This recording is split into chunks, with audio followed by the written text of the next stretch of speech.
Hello दोस्तों, join classes के YouTube channel में आपका स्वागत है।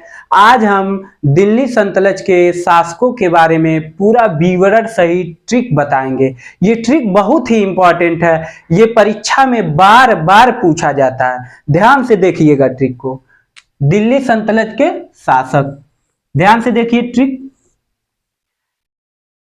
गुलाब खिले तब सांस लो। ये ट्रिक बहुत ही इम्पोर्टेंट है।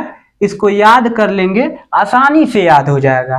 पहला देखिए, गुलाब, गु से मतलब होता है गुलाम वंश। गुलाम वंश 1206 से 1290 तक शासन किए। गुलाम वंश का स्थापक कुतुबुद्दीन ऐबक था। ध्यान से देख लीजिए दोस्तों, कुतुबुद्दीन ऐबक। दूसरा देखिए, खिले, ख से मतलब होता है खिलजी, खिलजी वंश। खिलजी वंश 1290 से 1320 ईस्वी तक शासन किए।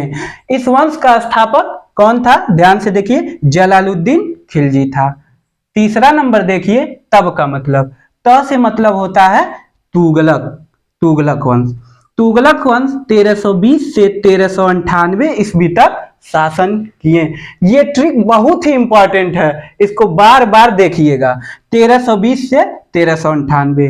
तुगलक वंश का स्थापक गयासुद्दीन तुगलक था। ध्यान से देख लीजिए, गयासुद्दीन तुगलक।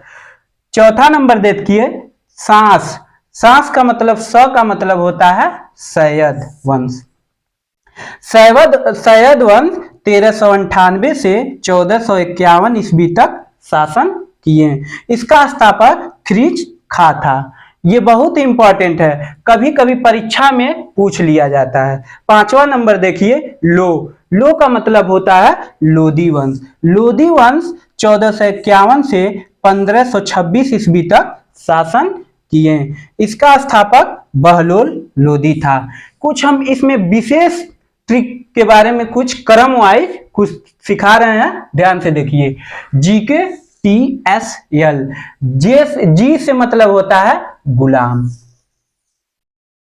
के से मतलब होता है खिलजी।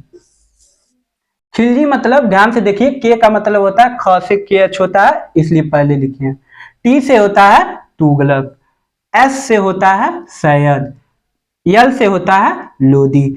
इस ट्रिक को याद कर लीजिए दोस्तों। कुछ और विशेष कुछ बता रहे हैं। इसमें सबसे ज्यादा राज करने वाले शासक कौन थे?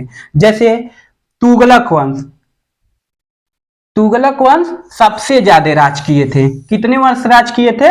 78 साल। और सबसे कम राज करने वाले शासक का नाम हम बता रहे हैं, खिलजी वंश। खिलजी वंश 30 ही वर्ष तक शासन किए थे। ये बहुत ही इंपॉर्टेंट टॉपिक है। ये ट्रिक मैंने क्यों बनाया? क्योंकि पेट के परीक्षा में ये पूछा गया था।